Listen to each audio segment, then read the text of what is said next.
In today's video, I'm going to teach you how to get a LinkedIn Premium. We'll walk through the process directly inside LinkedIn so you can find the upgrade option quickly and understand what to expect along the way. This is a simple process, but it helps to know exactly where the setting lives since it's not always immediately visible from the main feed. To begin, open LinkedIn and make sure you're on the main feed page. This is the home screen you normally see after signing in where posts, updates, and networking content appear.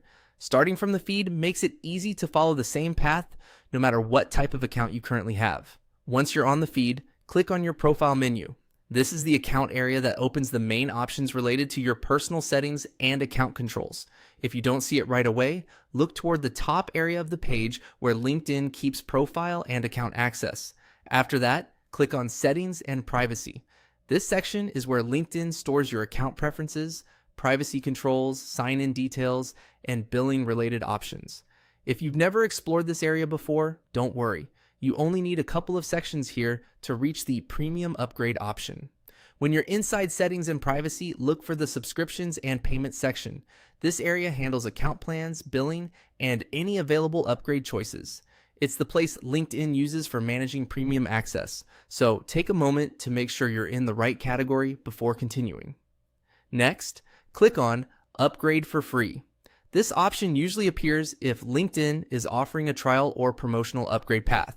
The wording may vary slightly now depending on your region or account type, but the goal is the same: opening the page where LinkedIn presents its premium plan options and any trial availability. From there, simply follow the steps shown on screen. LinkedIn will guide you through the rest of the setup process, which may include choosing a plan, reviewing the benefits, and confirming your subscription details. Read each screen carefully so you understand whether you're starting a free trial or moving directly into a paid plan.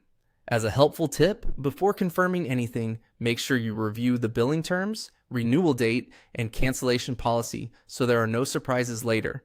That way, you'll know exactly how your premium access works and how long any free period lasts. And that's it. Once you finish the on-screen steps, your LinkedIn Premium access should be activated.